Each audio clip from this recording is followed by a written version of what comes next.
हरि ओम।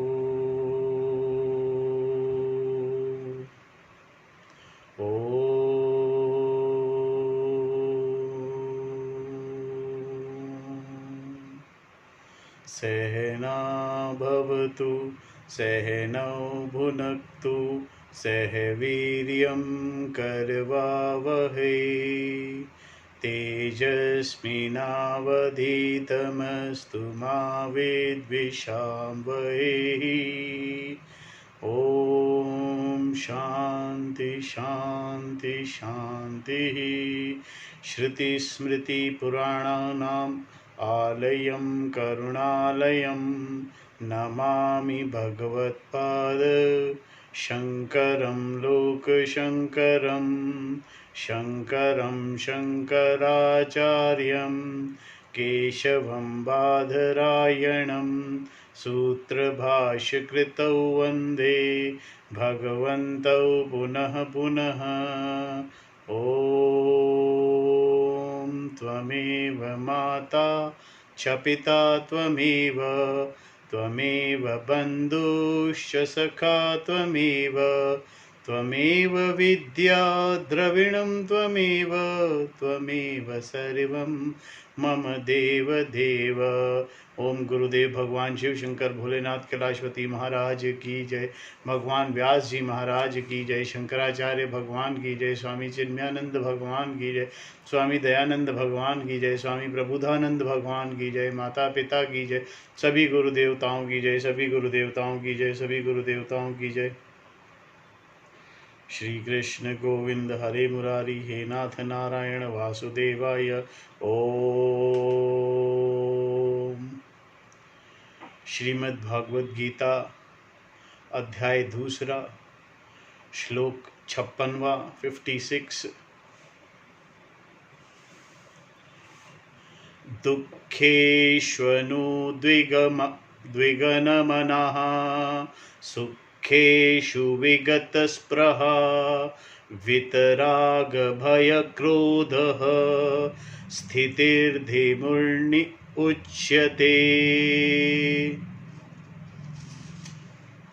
दुःखेषु दुखों में, अनुद्विग्नमनः जिसका मन विक्षुब्ध नहीं होता, सुखेषु सुख के प्रति, विगत स्पृह जिसकी लालसा दूर हो गई है, वितराग भय क्रोध जिसके भय आकांक्षा और क्रोध नष्ट हो गए हैं, मुनि ही वह मुनि स्थित धीहि स्थिर ज्ञान वाला उच्यते कहलाता है। दुखों में जिसका मन विशुद्ध नहीं होता, सुख के प्रति जिसकी लालसा दूर हो गई है, जिसके भय आकांक्षा और क्रोध नष्ट हो गए हैं, वह मुनि स्थिर ज्ञान वाला कहा जाता है। जैसे कि हमने पिछले श्लोक में देखा, अर्जुन को पूरी तरह से अपने प्रश्न का उत्तर मिल गया था। किसी भी व्यक्ति का परिपूर्ण होना तथा सत्वानंद स्व आत्मानंद अपनी ही आत्मा में आनंद को प्राप्त होना, अपने आप के प्रति जागृत या प्रबुद्ध होने में है। ज्ञान द्वारा इसे पाया जा सकता है। स्व आत्मानंद किस तरह पाया जा सकता है? ज्ञान द्वारा। आत्मज्ञान के बिना अपने आप में इस आनंद की प्राप्ति नहीं होगी, अपने आप नहीं होगी। अगर व्यक्ति स्वयं दुखी हो तो वह अपने आप में उस आनंद कैसे प्राप्त होगा? अगर व्यक्ति स्वयं दुखी है, आत्मज्ञान के बिना अपने आप में इस आनंद की प्राप्ति नहीं होगी। अगर व्यक्ति स्वयं दुखी हो तो अपने आप में उसे आनंद कैसे प्राप्त होगा? अगर मैं अंदर से दुखी होऊंगा तो आनंद, अपने आप में आनंद कैसे आएगा? अपने आप में तो दुख है भरा हुआ। साधारणतः जब कोई इच्छा पूरी होती है तब सुख का अनुभव होता है। लेकिन इस ज्ञान से इच्छा की पूर्ति के बिना ही अपने आप में तुम आनंदित रहते हो। इस ज्ञान से, आत्मज्ञान से इच्छाओं की पूर्ति की इंतजार नहीं करना पड़ता। आत्मज्ञान होने से आनंद में रहता है इंसान, आनंद ही आनंद है। फिर इच्छाओं की पूर्ति की जरूरत नहीं रहती। स्वरूपतः आत्म असीम है, परिच्छिन्न नहीं है। जो इस वास्तविकता के प्रति जागरूक है वह स्थिति प्रज्ञ है तथा दुख से मुक्त है। वह मन में उठने वाली कामनाओं द्वारा विचलित नहीं होता। अर्जुन का प्रश्न था कि स्थिति प्रज्ञ का व्यवहार कैसा होता है। जो इंसान, जो मनुष्य स्थिति प्रज्ञ का व्यवहार कैसा है, इसका उत्तर देते हुए श्री कृष्ण ने स्थिति प्रज्ञ का वर्णन इस प्रकार प्रस्तुत किया। हालांकि किसी के व्यवहार से उसके ज्ञान का पता नहीं चलता है। मेरे व्यवहार से, मेरे आवरण से, समाज के प्रति मेरे व्यवहार से मेरे अंदर मेरे आत्मज्ञान का पता नहीं चलेगा। फिर भी अर्जुन ने सोचा कि जगत में ज्ञानी के सहज व्यवहार के बारे में जानने से एक साधक के लिए ज्ञानी के व्यवहार का अनुसरण करना आसान होगा।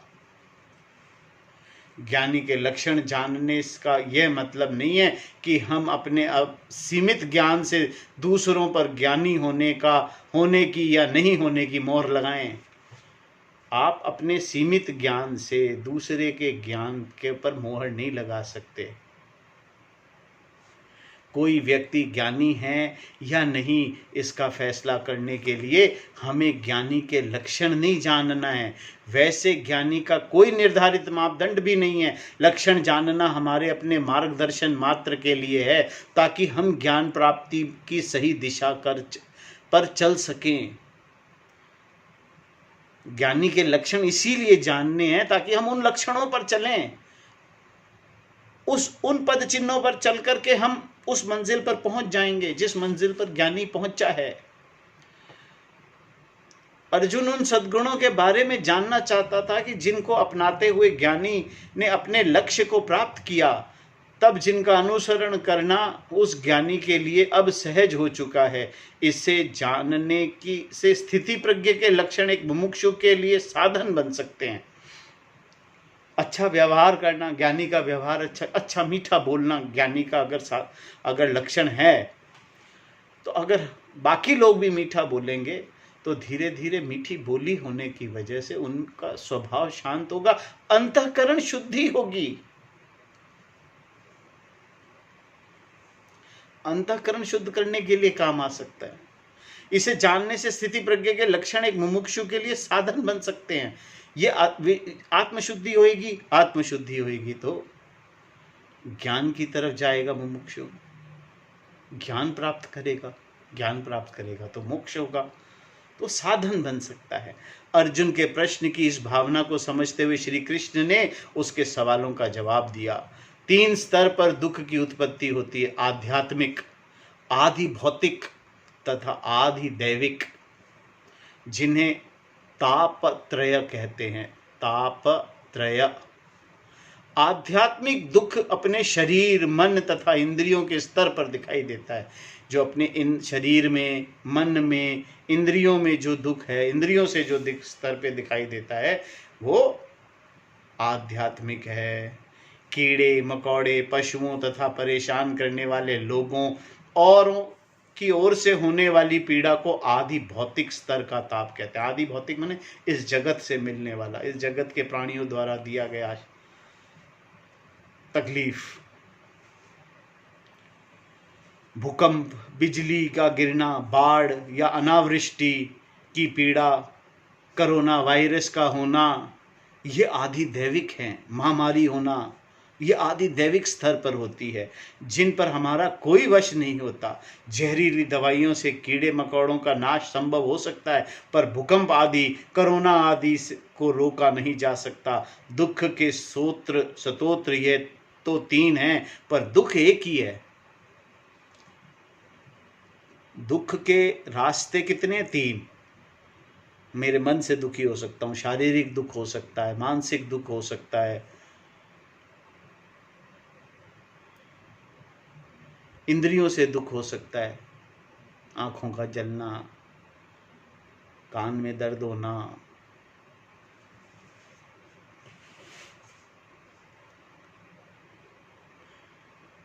दुख को प्रकट करने के तरीके कई हैं, जैसे रोना धोना, चीखना, चिल्लाना, पर दुख तो वही एक ही है। दुख कहां से प्राप्त हुआ? दुख वो एक ही दुख है, चाहे कहीं से ही आए, दुख है। और दुख में जो प्रकट करने का तरीका है वो अलग अलग हो सकता है, पर दुख एक ही होता है, वही होता है दुख। भाष्यकार आदि शंकराचार्य जी कहते हैं दुख के उद्गम स्थल तीन हैं, इसीलिए दुखेशु का बहुवचन प्रयोग किया गया है। जिनका मन इन तीनों प्रकार के तापों से विचलित नहीं होता उन्हें ज्ञानी कहते हैं। कोई सा ही दुख आए, आध्यात्मिक दुख हो, आधी भौतिक दुख हो, आधी दैविक तकलीफ हो, पर इन तीनों तापों से तकलीफ तो होगी, दर्द भी होगा। कोरोना वायरस से लॉकडाउन में घर में रहना भी पड़ेगा, पर विचलित नहीं होगा। जो विचलित नहीं होगा वो ज्ञानी की श्रेणी में आएगा। तापत्रय का सिलसिला सदा और अनावृत चलता ही रहता है, इसीलिए दुख की घड़ियों का आना एक ज्ञानी के लिए भी संभव है, पर उनसे पीड़ित नहीं होता। दुख ज्ञानी को भी आता है, पर ज्ञानी उनसे पीड़ित नहीं होता।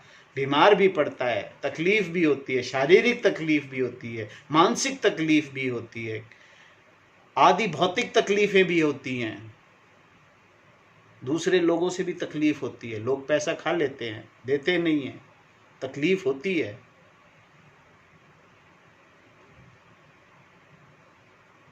आदि दैविक तकलीफ भी होती है, कोरोना वायरस जैसी तकलीफें भी होती है। तापत्रय का सिलसिला सदा अनावृत चलता रहता है, इसीलिए दुख की घड़ियों का आना एक ज्ञानी के लिए भी संभव है। ज्ञानी को भी यह सब आता है, सब तकलीफें ज्ञानी भी भुगतता है, पर उनसे पीड़ित नहीं होता, विचलित नहीं होता। जो विचलित नहीं होता वो लक्षण ज्ञानी का है। यदि ज्ञानी को शिरोवेदना हो जाए तो उसकी क्या प्रतिक्रिया होगी? क्या ज्ञानी का सर दर्द होता है? वह तो सच्चित आनंद है। इन प्रश्नों का उत्तर सरल है। अगर उसका सर हो तो कभी कभी दर्द भी होगा, लेकिन इससे वह विचलित नहीं होता। सामान्यतः जब किसी व्यक्ति को दुख होता है तब क्या होता है? वह दुख से कंपित होकर उत्तेजित होता है, उद्विग्नमनः।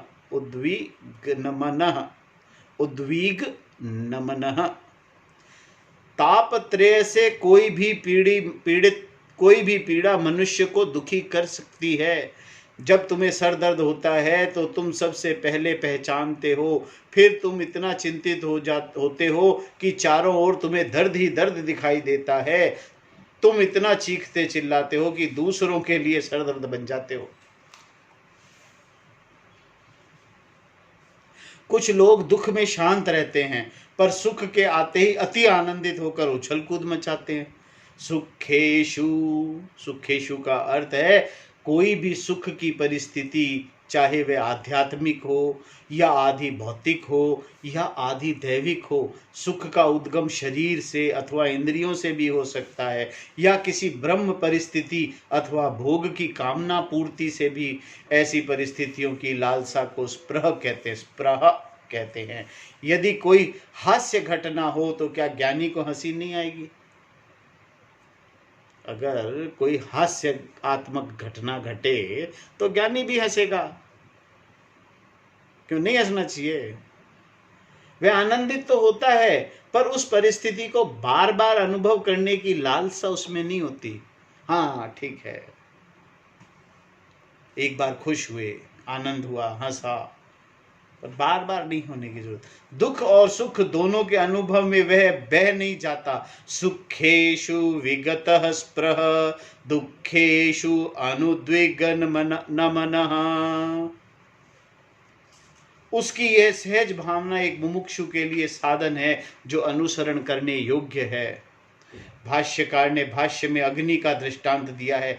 अग्नि में जितना अधिक काष्ठ डालो वह उतना ही भड़कती है। अनुविवर्धते, ईंधन के देते ही ज्वाला और तेज हो जाती है। एक चिंगारी के लगने से ही पेट्रोल की टंकी में आग लग जाती है। इस प्रकार भोग की तृष्णा पुनः पुनः बढ़कर किसी साधारण व्यक्ति के लिए हानिकारक साबित हो सकती है, किंतु ज्ञानी में सुख की तृष्णा नहीं होती। वह अपनी कामनाओं पर नियंत्रण नहीं खोता। श्री कृष्ण ने कहा कि वह तृष्णा के प्रवाह से बहकता नहीं तथा वह राग भय एवं क्रोध से मुक्त है। वितः राग भय क्रोध, राग के साथ द्वेष भी शामिल है, क्योंकि यह दोनों एक दूसरे के अनुयायी हैं। जो राग द्वेष के वश में नहीं होता उसका संतोष राग द्वेष पर निर्भर नहीं होता।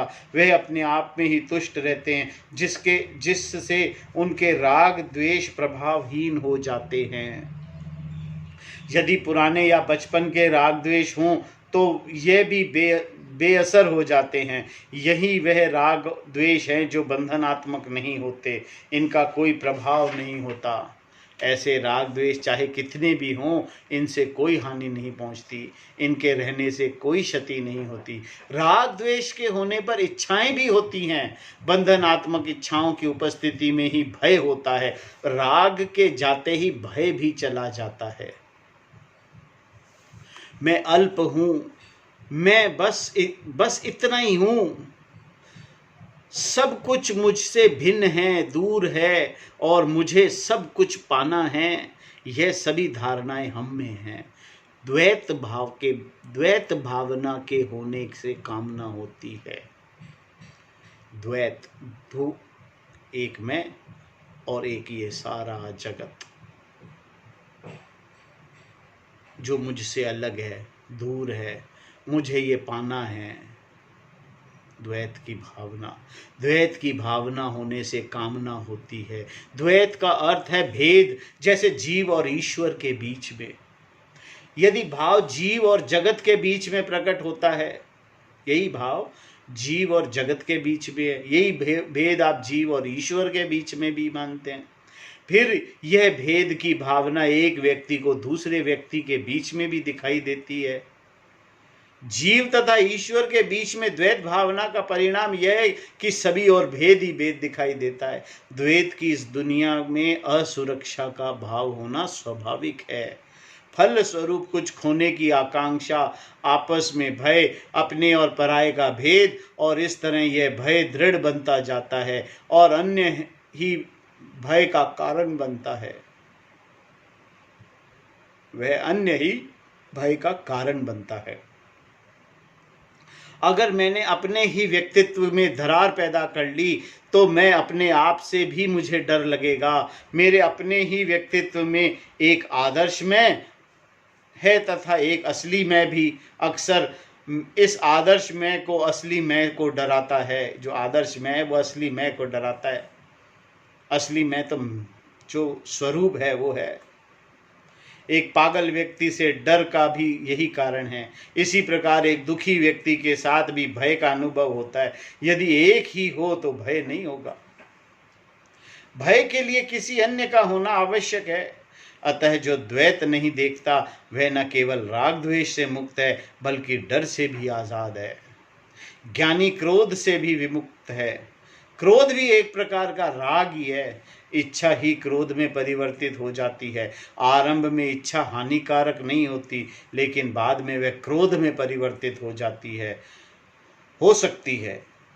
कामात क्रोध अभिजायते, कामात क्रोध अभिजायते, जिसके बारे में हम शीघ्र ही चर्चा करेंगे। इच्छा की पूर्ति में जब कोई बाधा आती है तब वह काम क्रोध में बदलता है। बाधा क्रोध का कारण भी है। अधिकतर हिंसा और हत्या का कारण क्रोध ही है। एक व्यक्ति को किसी अन्य व्यक्ति के लिए प्रेम का होना भी उस अन्य व्यक्ति की हत्या के कारण बन सकता है। प्यार करने वाली प्रेमिका की हत्या कोई भी नहीं करता। अगर प्रेमिका हठीली हो तब भी उसकी हत्या करता है। प्रेमिका को मारकर कदाचित वह रोता भी होगा। यदि मनोकामना की पूर्ति में वह बाधा बने तो प्रीति का पात्र ही क्रोध का विषय भी बन जाता है। क्रोध काम का ही विकृत रूप है। अतः जो काम से विमुक्त है उसे क्रोध से भी छुटकारा मिल जाता है। वर्तमान श्लोक में भय, राग और क्रोध के बीच में आने वाला वह शब्द है जिसकी चर्चा शास्त्र में विशेष रूप से की गई है। भय से मुक्त होने का एक ही तरीका है और वह है द्वैत को पूरी तरह निगल जाना।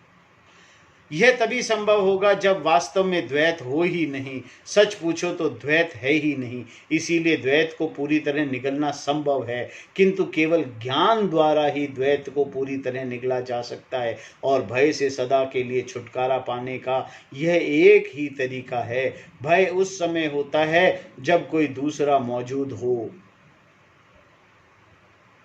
मृत्यु का डर, अपमान का डर, क्षुद्रता का डर, असफलता का डर आदि, यहाँ तक कि जीव और ईश्वर के बीच भिन्नता का भान भी भय के अर्थ में शामिल है।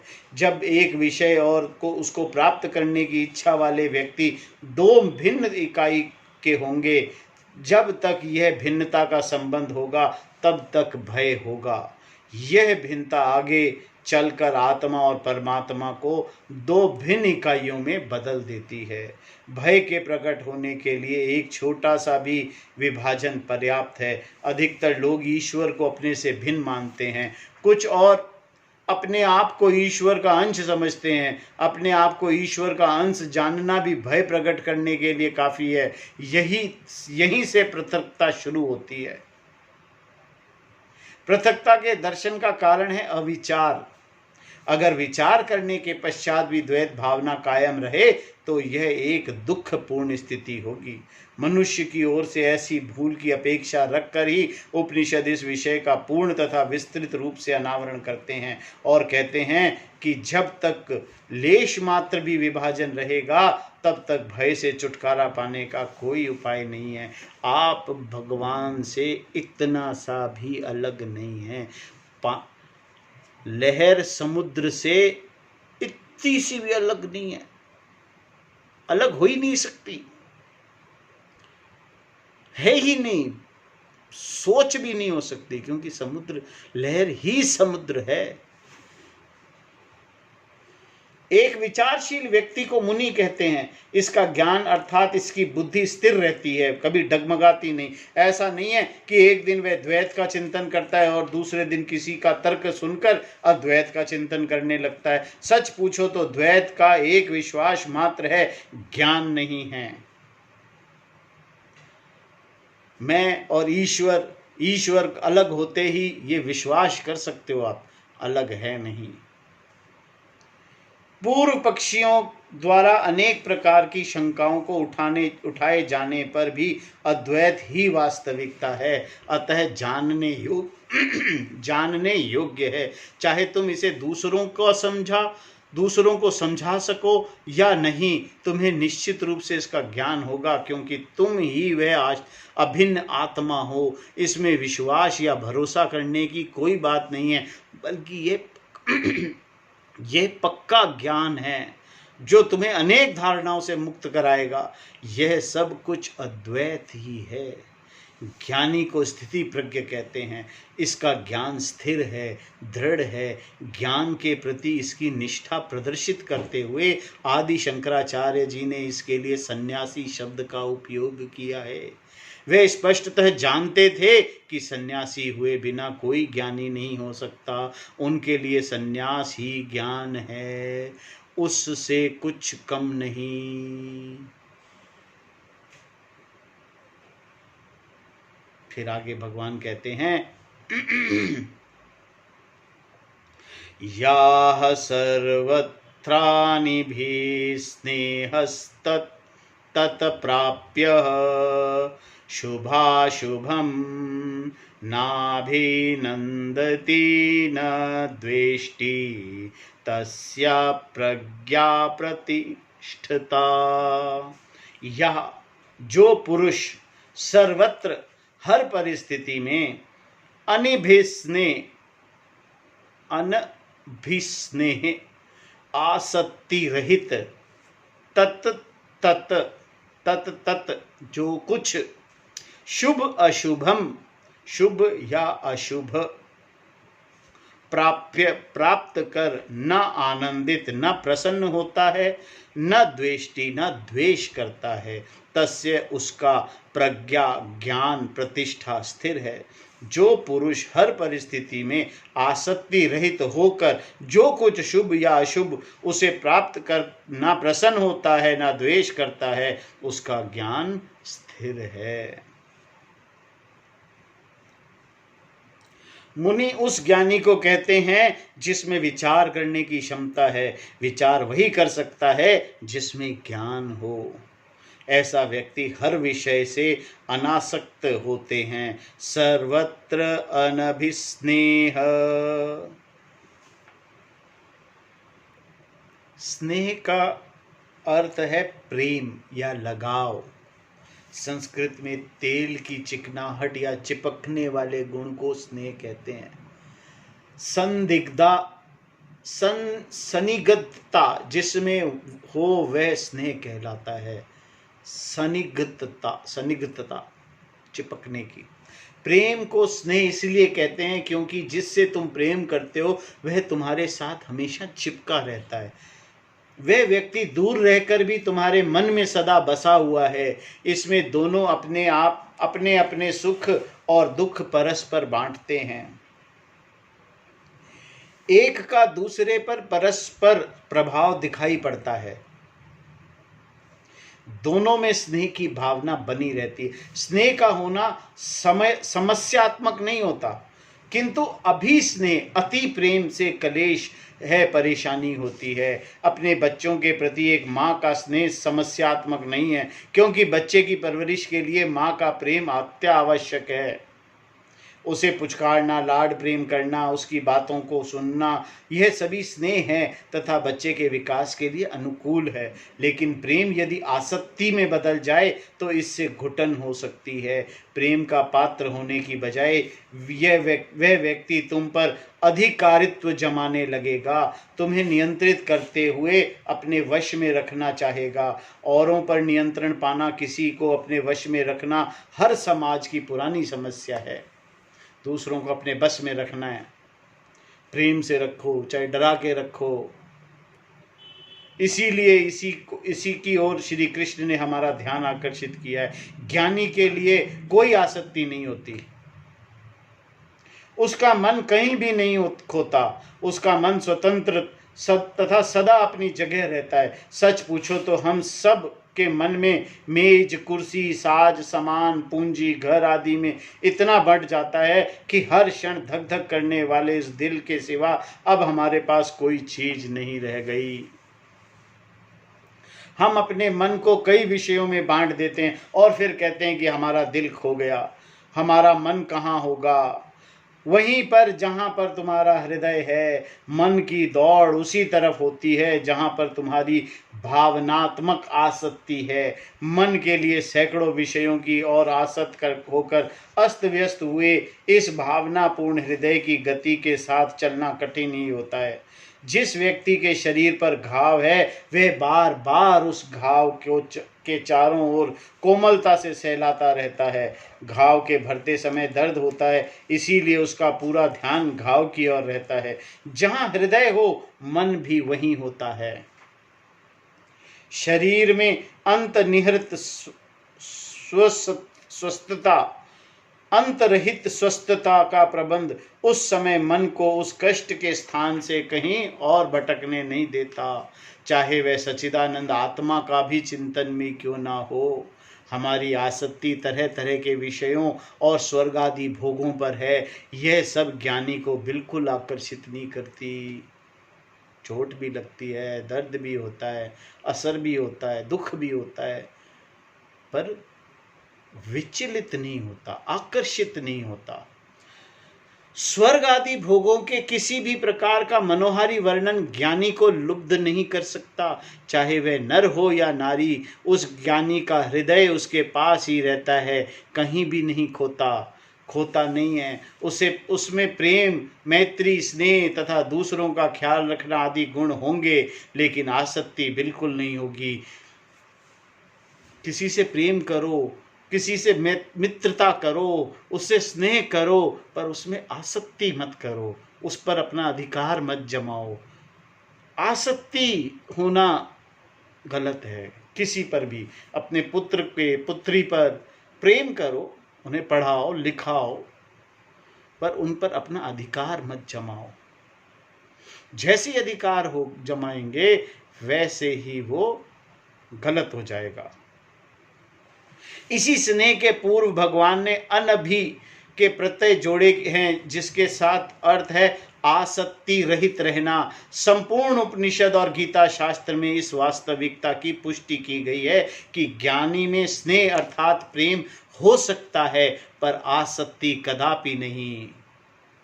एक ज्ञानी को प्रेम हो सकता है, किसी एक से नहीं, एक विशेष से प्रेम नहीं हो सकता। सबसे प्रेम हो सकता है, किसी एक विशेष से भी प्रेम हो सकता है, लेकिन वो उसमें आसक्ति नहीं होती। प्रेम होता है, आसक्ति नहीं।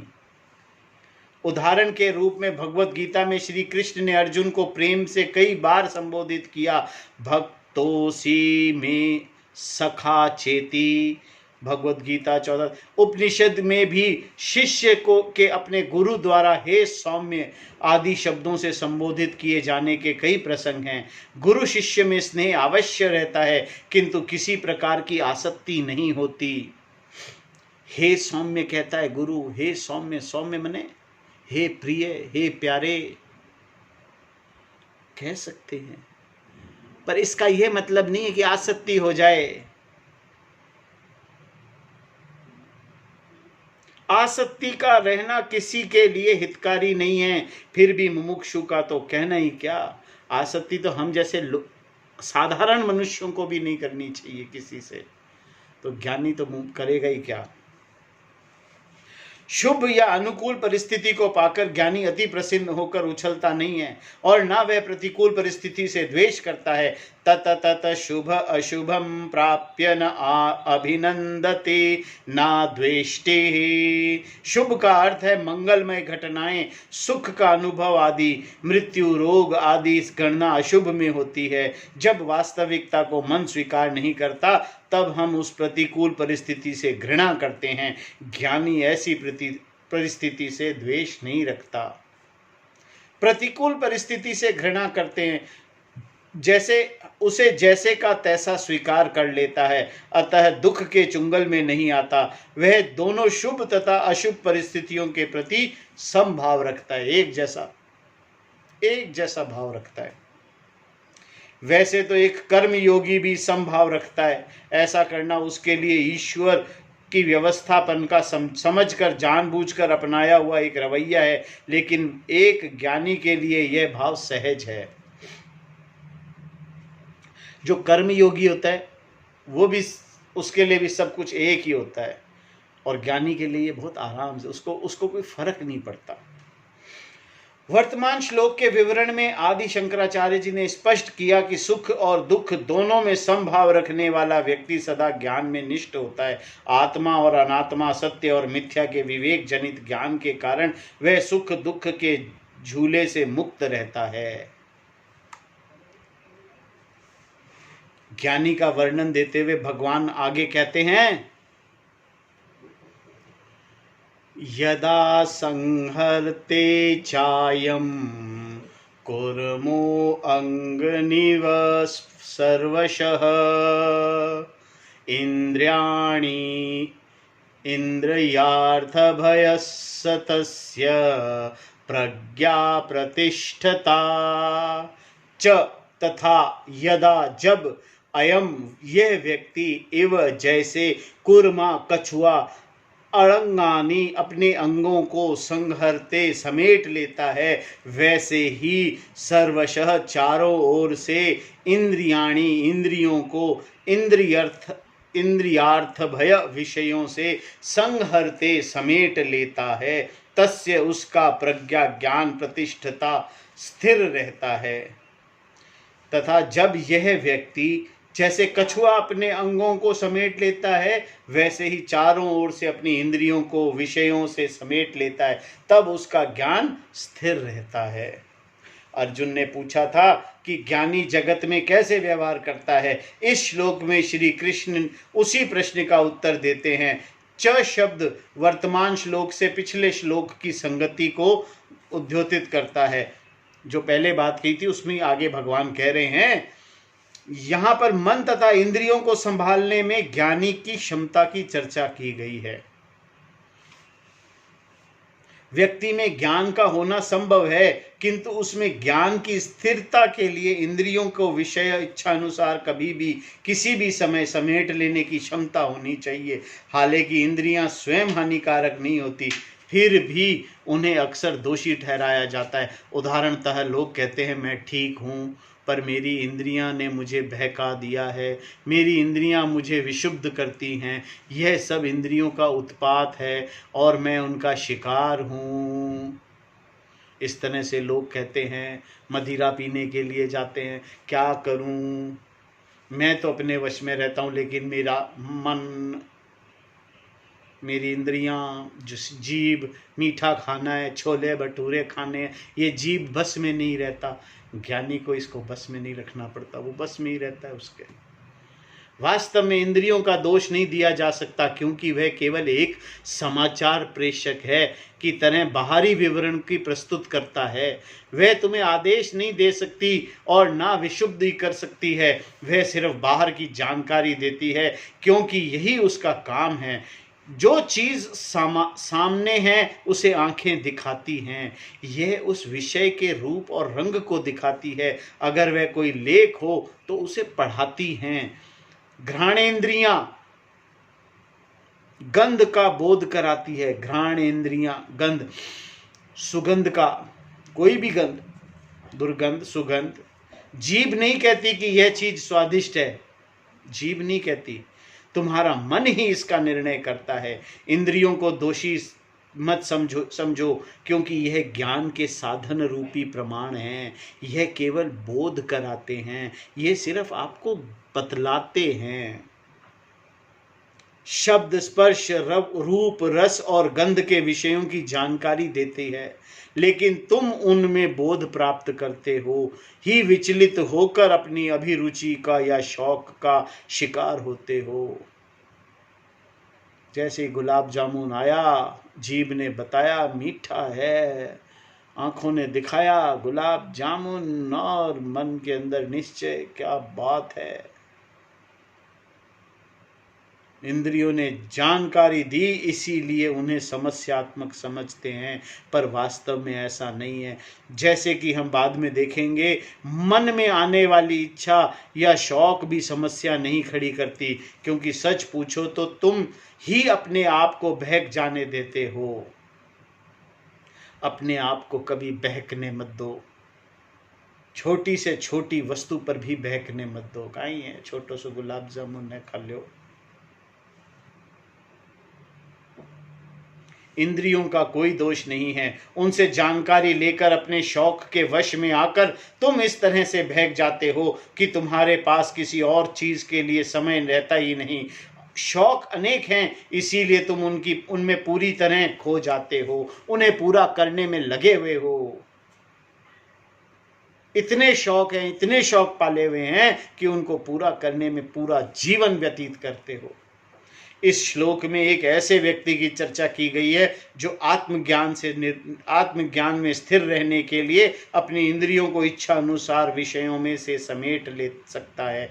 जो विषयों से समेट लेने का मतलब विषयों से हटा लेता है। गुलाब जामुन में उसका कोई इंटरेस्ट नहीं रहता।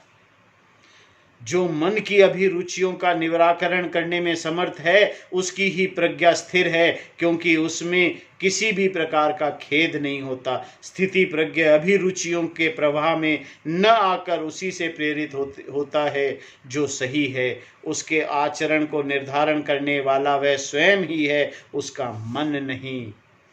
जो मन की अभिरुचियों के झोंके में नहीं आता, जो अपनी इंद्रियों को जब जी चाहे समेट सकता है, वह इंद्रियों के वश में नहीं होता। जब तक वह स्वयं अनुमति न दे, उसकी इंद्रियां विषय की ओर प्रवृत्त ही नहीं होती। मुझे इंद्रियां अगर मैं अपने आप को रोकूंगा तो मुझे इंद्रियां किसी भी सूरत में गुलाब जामुन नहीं खिला सकती।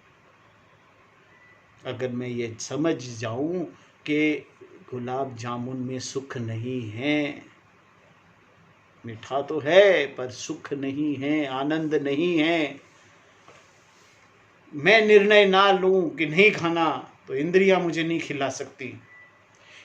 ऐसे व्यक्ति के लिए ज्ञान निष्ठा आत्मज्ञान के प्रति स्थिरता संभव है। यह चर्चा एक ज्ञानी स्थित प्रज्ञ की है। यहां पर यह एक साधक पर भी लागू हो सकती है। जो स्थिति प्रज्ञत्व के लक्ष्य को प्राप्त करना चाहता है, अर्थात स्थिति प्रज्ञ बनना चाहता है, दोनों में जब जी चाहे इंद्रियों को विषय में समेट लेने की क्षमता का होना जरूरी है। ज्ञानी में यह क्षमता है, किंतु साधक इस क्षमता को प्राप्त करना चाहता है। ज्ञानी में ये क्षमता ज्ञानी में भर जाती है। उसको किसी भी विषय में, उनको हर विषय के बारे में ज्ञान होता है, समझ आ जाती है कि किसी विषय में सुख है ही नहीं, किसी विषय से मुझे आनंद नहीं मिलेगा। गुलाब जामुन अच्छा लगता है, सब कुछ है, पर आनंद नहीं दे सकता। उसी तरह से कोई भी विषय मुझे आनंद नहीं दे सकता, ये ज्ञानी को पता होता है। इसीलिए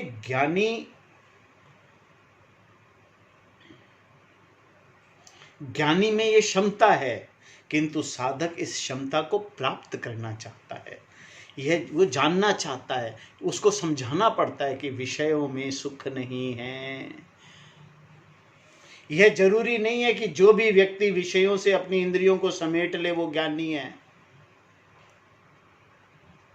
साधक भी कर सकता है, साधारण मनुष्य भी करता है, पर वो ज्ञानी हो ऐसा जरूरी। ज्ञानी सहज स्वभाव में करता है, ज्ञानी को जरूरत नहीं होती अपने मन को बहुत ज्यादा कंट्रोल करने, कंट्रोल्ड ही है ऑलरेडी। इस श्लोक में श्री कृष्ण ने कछुए का दृष्टांत दिया। संकट के समय वह अपने गर्दन, पूंछ तथा हाथ पैरों को कवच रूपी त्वचा के अंदर समेट लेता है। संकट के टलते ही फिर बाहर निकल जाते हैं। चूंकि अपने भारीपन की वजह से वह तेज नहीं दौड़ सकता, ईश्वर ने उसकी एक मोटी त्वचा देकर उसकी रक्षा का प्रबंध किया है। कुछ अन्य प्राणी की तरह कछुए को भी तेज भागने की शक्ति दी होती तो सृष्टिकर्ता की कल्पनाशीलता पर हमें आशंका होती, किंतु उनकी कल्पना शक्ति कितनी असीम है। विविध प्राणियों के लिए अपनी अपनी रक्षा की विविध प्रकार हैं। मनुष्य कछुआ जितना लाचार नहीं है, वह अपनी इंद्रियों के पाश से बच न सके। मन को विषय से हटाकर कछुए की तरह वह भी अपने आप को समेट सकता है। यदि मन को अभिरुचि के वश में प्रवृत्त न किया जाए तो इंद्रियों का क्या प्रभाव होगा। सैकड़ों विषयों के बीच रहकर भी इच्छा से बचकर रहा जा सकता है। ऋतुओं में प्रकृति के बदलते हुए रंगों को देखने की तरह विषयों को भी देखते चलो।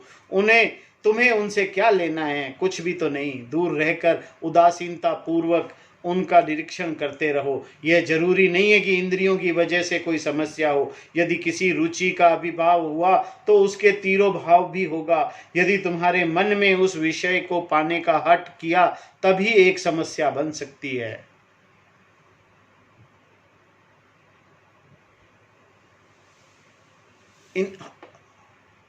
पूड़ी और सब्जी बनी हो,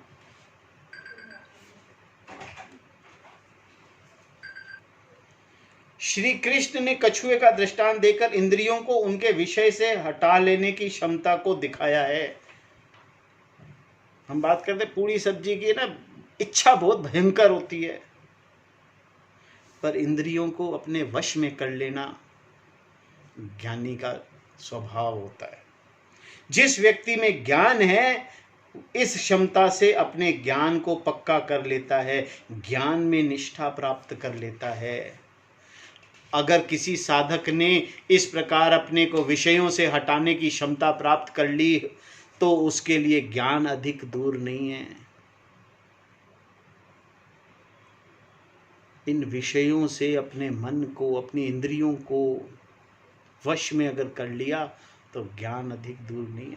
पूरी सब्जी खाओ लेकिन उसमें बहो मत, आसक्ति मत रखो।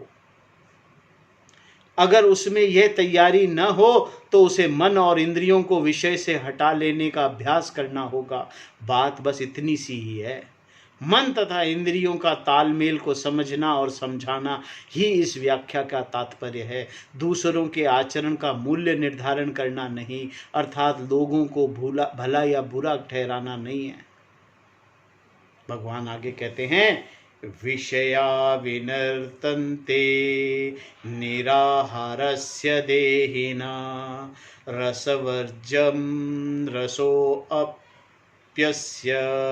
परम दृष्ट्वा निर्वर्तते। जो इंद्रियों को विषयों का सेवन नहीं कराता उस व्यक्ति की इंद्रियां लालसा को मन में रखते हुए अपने स्थान पर लौट आती हैं, लेकिन ब्रह्म को जानने के बाद इसकी यह तृष्णा भी चली जाती है, प्यास ही बुझ जाती है। ये श्लोक हम कल करेंगे। ओम तत्सत। ओम पूर्णमदः पूर्णमिदं पूर्णात् पूर्णमुदच्यते पूर्णस्य पूर्णमादाय पूर्णमेवावशिष्यते। ओम शांति शांति शांति। ओम तत्सत।